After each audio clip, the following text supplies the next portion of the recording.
some nerve damage on my chin. My bottom lip are still completely numb. So if I look like I'm talking funny or slur my words,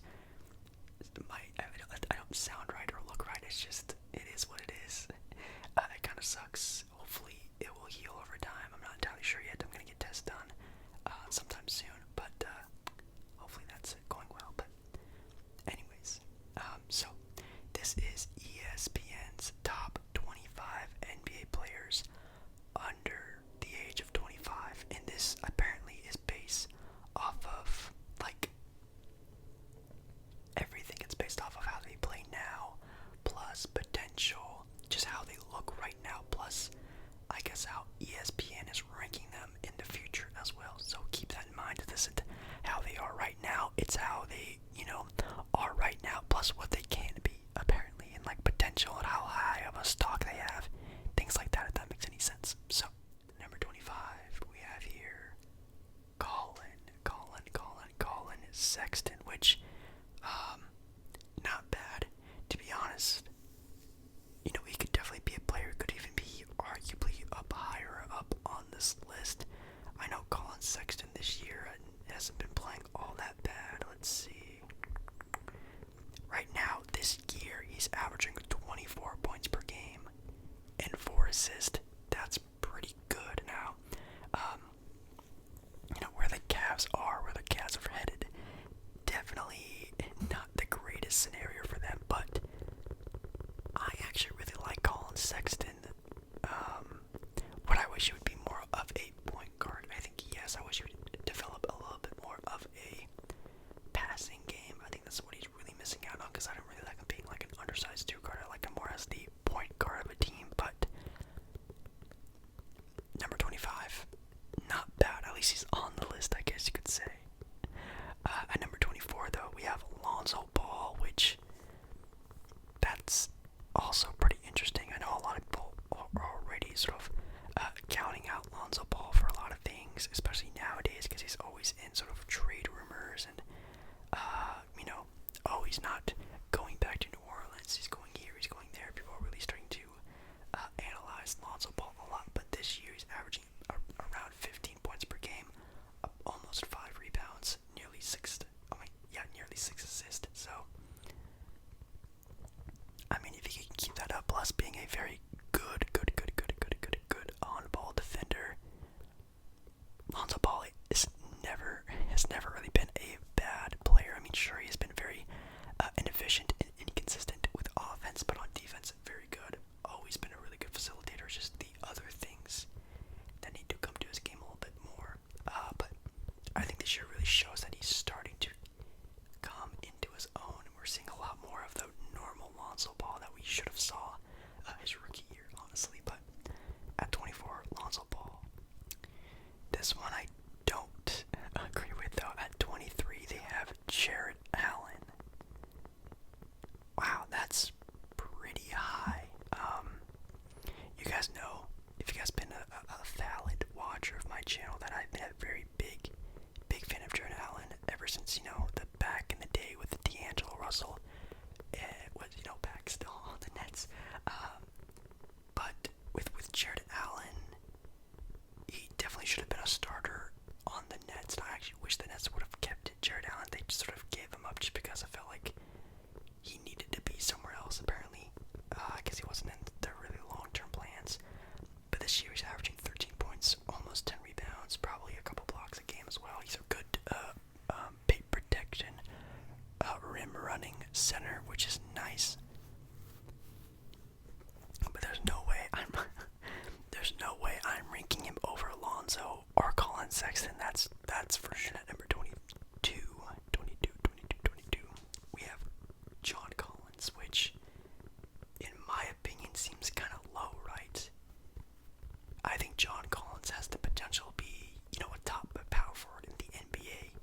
And last year, it really seemed like he was going to make that big jump. Now, obviously, this year, having a lot of other things going on in the sort of Atlanta Hawks sort of locker rooms and team chemistry and stuff like that, it seemed like that wasn't going to be a thing. But now the Atlanta Hawks are they're fifth right now in the standings. And, I think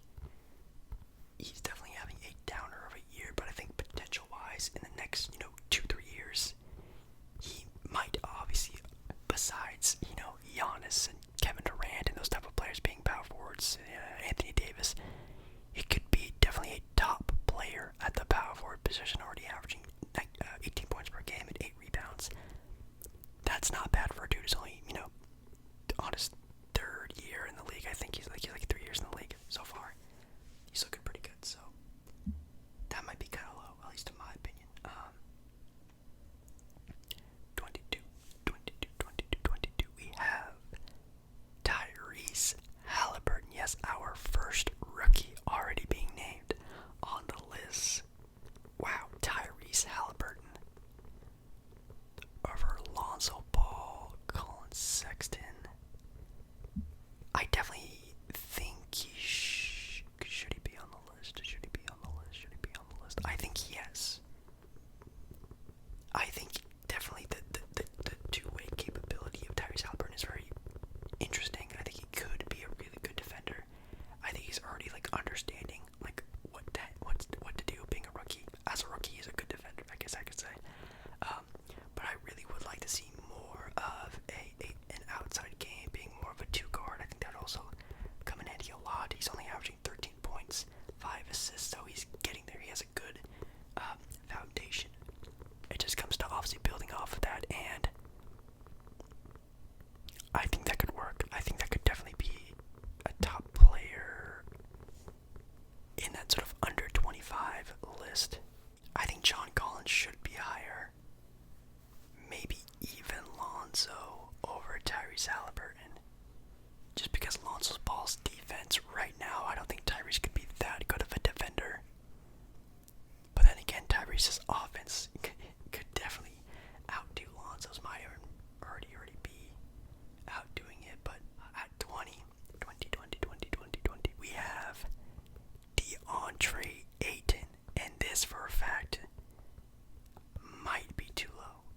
I mean, this guy's already on a team who is second right now in the NBA West, averaging 15 points, 11 rebounds, looking like he's growing and growing every game, especially having Chris Paul on his team.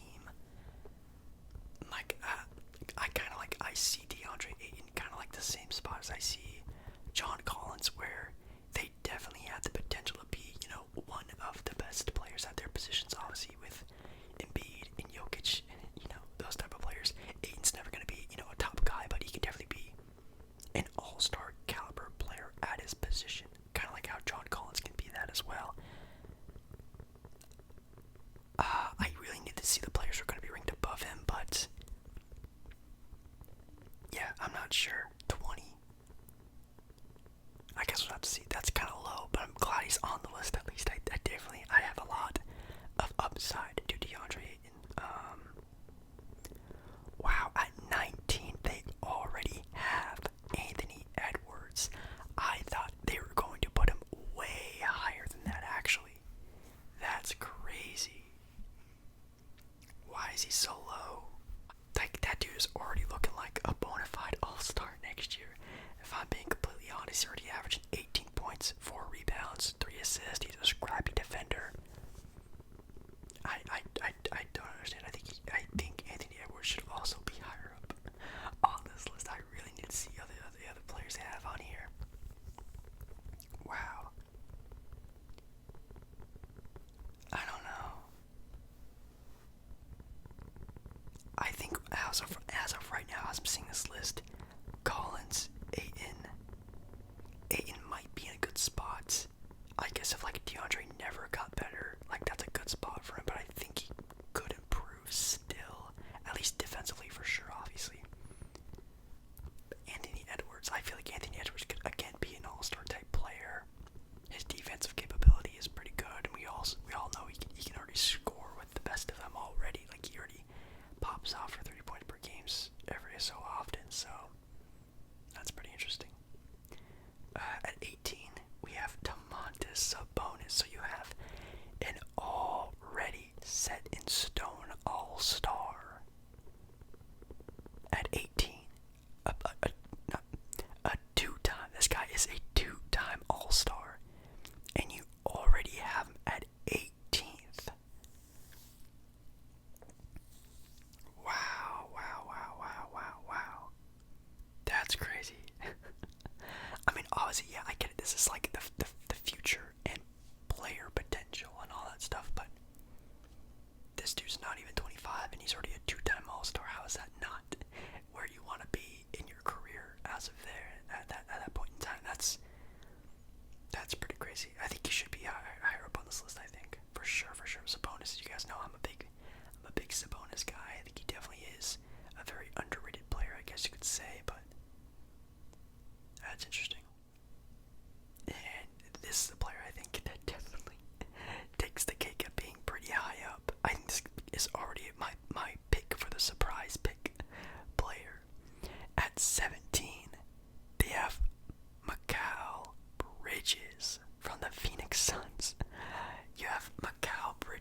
player you could play through. I don't think you can do that at all with McCall Bridges. That's crazy. I think he should be on the list. Maybe like 25, 24, maybe, but like, wow, that's really high up on this list in my opinion. At 16, we have Trae Young already. Wow. Wasn't ESPN already talking about Trae Young being like the next Steph Curry, this and that, especially his rookie year? People were praising this man, and now that's crazy. He's just he's already not even barely a top 10, top 15 young player in the NBA, man. That's insane. Man, do I believe that? I don't know. I need to see who's ranked above him, but there's no way you can even think that Trae Young and McCall Bridges are like that close off from being like potential wise and how they will be as a player. There's no way you're a basketball writer and think that. There's no. And above him, you have Ja Morant, which I think. Do I value Ja Morant more than Trae Young? Ooh, that's definitely a conversation we could have. Ja Morant this year's averaging nearly 20 points per game and 7 assists. Obviously, defense is a little bit more, favoring Ja Morant for sure. But then you have 3-point ability and scoring definitely on Trae Young's side, who's averaging 25 and 10. Whew. I don't know, man. That's definitely like a pick your poison type of thing. If you value defense and athleticism more and speed more than, 3-point shooting and playmaking abilities, more of like a floor general type player, it's sort of just what you value more. And I guess whoever made this list values that more gritty defensive speed type of player than a, flashy 3-point shooting, ball facilitating player. So that was 16 with Trae, 15 with Ja, and then at 14. At 14 is Michael Porter Jr. Michael Porter Jr. is ranked 14th. Oh my god, a player who I think just got the starting role for his team this year. Averaging 17 points per game, 8 rebounds, 1 assist. Ranked over Ja, Trae Young, Sabonis, Edwards. Wow. Do I believe that? I don't. I definitely don't believe that. I'm not saying he can't be a really good player. I think Michael Porter Jr. can definitely be a good player, and he already is a very solid NBA player. Definitely. He just has to live up to it. He needs to get a more consistent 3-point shot, a more of a consistent offensive game. Obviously, only averaging barely 1 assist a game. That needs to change as well. And also, his defensive capability. Obviously, being a very wide, lanky, 6'10" forward is awesome to see. Just needs to see that sort of a little bit more on the defensive end, I guess you could say. But also, I mean, if Michael Porter Jr. stays with Denver to be with Jokic and Murray, he will never be, his true self. So, I think as of right now, the team he's on, he can't be ranked that high because, players like Ja, Trae, Sabonis, Edwards, Ayton, Collins even, like those guys are going to be the number 1 option, at least number 2 option on all the teams they're ever going to be on. With Michael Porter Jr., if he stays with Denver, he will never break being a top 2 player because obviously they're going to always favor Jokic and Murray over Porter. So, if Michael Porter Jr. said, hey, I'm done here, let me go to New York, or let me go to I don't know, some team that needs the Rockets or Detroit, and let me be my own superstar, and that's awesome. That'd be really cool to see, because then he could sort of blossom into whatever superstar he wanted to be, and I think he does have that sort of type of potential. Speaking of that, at number 13, we have Jamal Murray, and I think Jamal Murray's definitely in that good, like, top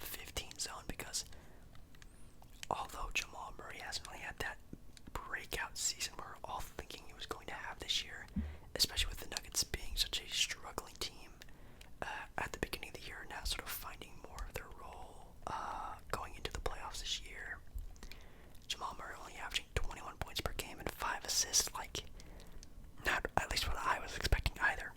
But as we saw in the playoffs, this boy can drop 50 bombs when he needs to. Has floor stretchability, shooting wise, of a Steph Dame type player. He can hit, pull up jumpers from three from way downtown. Great ball handling, great finishing skills. Obviously, having that really cool sort of Michael Jordan-esque moment in the playoffs against the Lakers. Like, he has that potential. It's just he needs to show that more and be more consistent at being that than being, a good starter. He needs to be that Jamal Murray that we saw in the playoffs, a little bit more consistent. At 12, we have Jaylen Brown. That's not bad. I think Jaylen Brown's a really good player. He's almost like the perfect two guard. He can play offense, he can play defense, he can shoot the ball really well. He does struggle with ball handling and sort of creating his own shot, which is kind of hard to see, but I think he does everything else pretty good, maybe besides maybe facilitating. I think he can't really do that with Jaylen Brown, but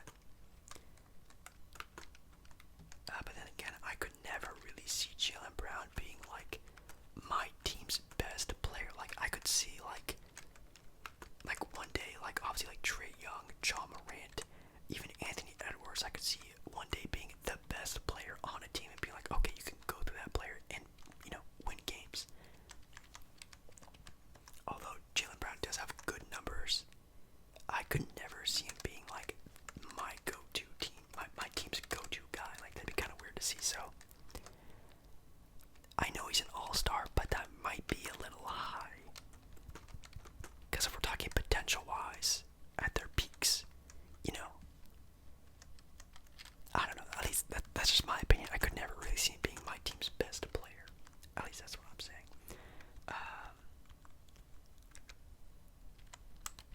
Oh my god. Like I said, I've only seen like the top 5. But you have Brandon Ingram.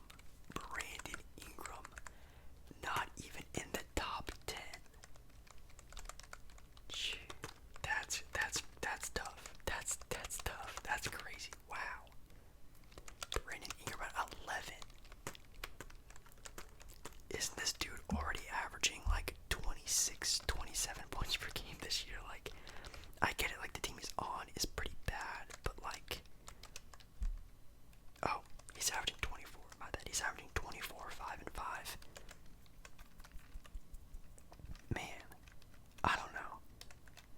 This must be like maybe recency biased, I guess you could say, from how bad and poorly the Pelicans are doing this year. Obviously, being a team, at least in my opinion, thought they were going to be a playoff, at least contending team this year. They're kind of out of the race, I guess you could say, for at least the 8th spot. But wow, 11. I get it for talking potential-wise, like Brandon Ingram on offense, bona fide bucket, like he can be your go-to like best scorer for sure. But then also the defensive capability Brandon Ingram could have with his length is really the only thing he really needs, because this dude could average 25, 5 and 5, be a really good defender, and boom, like that is an all-star, best player on a team type player. So I don't see him being anything. I think he should at least be in the top 10. Now finally, we are in the top 10, top 10. And at number 10, we have SGA, Shai Gilgeous-Alexander, which, this is hard for me because I know there's a lot of SGA fans out there, but like, I don't know if I would rank him over, again, like a Brandon Ingram player who's a 6'9", crazy, wing player. I really like SGA's game, but man, would I rank him over like BI? I do, man, that's tough. SGA's averaging 24 points per game, 4.7 rebounds, and 6th assist.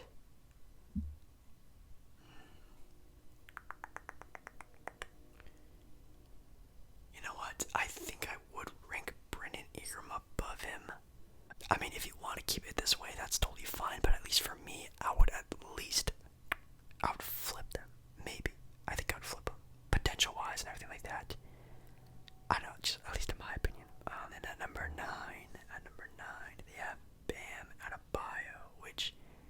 is actually kind of hilarious because didn't ESPN rank Bam Adebayo like the top center in the NBA at the beginning of the year, or like number 2 behind Joel Embiid?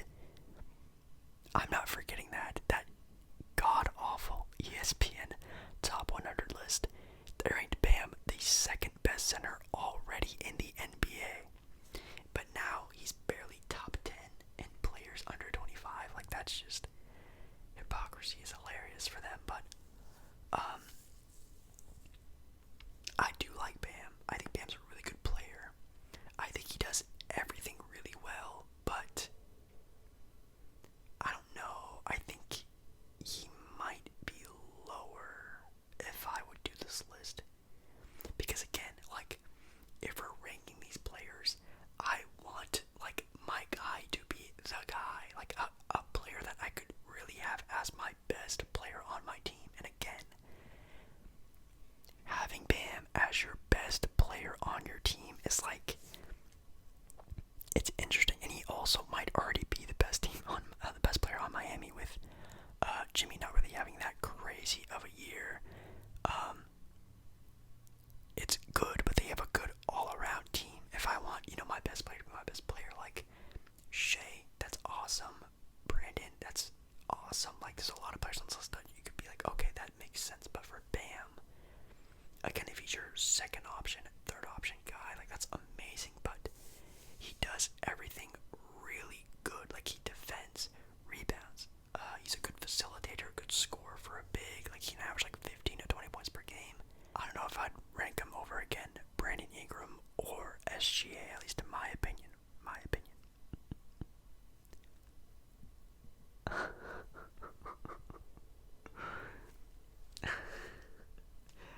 At number 8 is already we're talking about Devin Booker. We are already talking about Devin Booker. How is that even a thing? Devin Booker at number 8. That is just crazy. Devin Booker is already the best player on a team who is second right now in the NBA West, on a team that no one really saw coming this year. Oh, Jesus. Anyways. Obviously, Devin Booker, if Devin Booker was my team's best player right now, I would be 10,000% okay with that. So with that being said, we don't need to talk about this. That he should be a lot higher up on this list for sure. Also, guys, my jaw is getting really sore from talking, so I'm gonna start wrapping it up here kind of quick. But yeah, Devin Booker way higher. But at number 7, we have Ben Simmons, which makes sense. I mean, if Ben Simmons never gets better, he's still a really good player. He's just not the player we're really hoping he can be. But Ben Simmons right now, his potential, I think into the top 10 is a good spot for him. I don't think he's really, if he never gets better, I think he can't be top 5. But as of right now, he's an elite defender, defensive player of the year candidate for sure. A really good ball facilitator, can average about 15 points per game, really good rebounder. But if he can add more to his, offensive arsenal of a game, he'll never really be that sort of, good NBA player we all know he can be. But 7's not bad. Over Devin Booker right now, I don't think so. Then at 6 we have De'Aaron Fox, which, oh wow. You have De'Aaron Fox over Devin Booker, even Brandon Ingram, or even Shea. That's pretty, wow. Like, even De'Aaron Fox over like Trae Young, like that's pretty wild. Y'all know, like, Sacramento is like my 3rd favorite team for any reason why, because other than, like, I've been to Sacramento Kings games in person, and they're like the next, like, closest team to me. And I've always been a sort of a big fan of De'Aaron ever since he's been in the league. Even in college, I was following De'Aaron for a little bit. No, I don't believe this. I don't think De'Aaron should be number 6 at all. I think De'Aaron has the potential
see him being higher up on this list. But again, as for recency bias, kind of makes sense. So I'm not that mad at it. At 4, you have Donovan Mitchell, and that's good. That's not bad. As you guys know, I'm not a really big fan of undersized guards, and obviously Donovan Mitchell being like a 6'1" shooting guard, not a very big fan of that. But the way he plays, the scrappiness he plays on defense, like he can definitely be again a really, really good player, basically his entire career. But would I rank him over Jason Tatum? I would not. I would not do it because Jason Tatum is also obviously again a bona fide bucket most of the time, like 99% of the time, but also a really good perimeter defender plus a very versatile player who can play, 1 through 4, basically guard 1 through 4, 6'8" frame, very good. Donovan, on the other hand, an undersized guard who plays good defense. So I think I would flip those ones, in my opinion, but still really good ones. And the one pick that everyone was freaking out about, got all the headlines. The number 3 player they already list ahead of everyone else we already talked about. NBA All-Stars, future MVP candidates. They have LaMelo Ball. Yes, the rookie who already got hurt his first year, hasn't even played an entire season. Ranked 3rd. Ranked over Jason Tatum, Brandon Ingram, DeMontis Sabonis, Bam Adebayo, the guys who are all-stars, been to NBA Finals, this and that. Already naming out LaMelo Ball. We all know ESPN loves LaMelo Ball. But wow, they are really loving him in this article. That's crazy. No, I do not think that. I think in the small little sample we got already this year, I think around the top 10 would be a good spot for him. Like, again, LaMelo Ball, a really good offensive player, really good ball facilitator, sort of triple-double type of guy, but until I see, like, consistently good defense, he's not going to be anywhere close to my top 5, no offense, because, again, Jason Tatum is sort of a do-it-all type player, Donovan Mitchell is sort of a do-it-all type player. LaMelo can do that, and I hope he does do that, but from what I have seen, definitely not my top 3, definitely not top 3, maybe top 5. I think top 10 is a good, arguable spot for him. At 2, we have Zion. I think that's a really good spot for him. Until Zion somehow gets some sort of an outside game, which obviously we've seen that he does have. Just Stan Van Gundy doesn't let him do that, but I think Zion next season at least to start taking some outside 3-point shots. I think that'd be really good for his game. Sort of add more to his repertoire, let him get more used to it. Because obviously, when years go by, a la like a Dwight Howard or a Blake Griffin, when the legs go, you gotta have to fall back on the 3-point shot, which I think he will some point get more reliable at than maybe making 1 a game. Maybe he'll make 4 or 3 a game, which would be kind of cool to see. And then at number 1, we have Luka Doncic, and I'm not even gonna talk about that one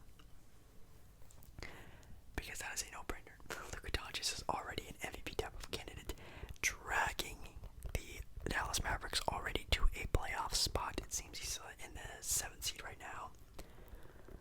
Luka Doncic is already again an elite player in the NBA and will continue to be that, and maybe even continue to get better if Luka Doncic gets gets smarter on defense and maybe a more reliable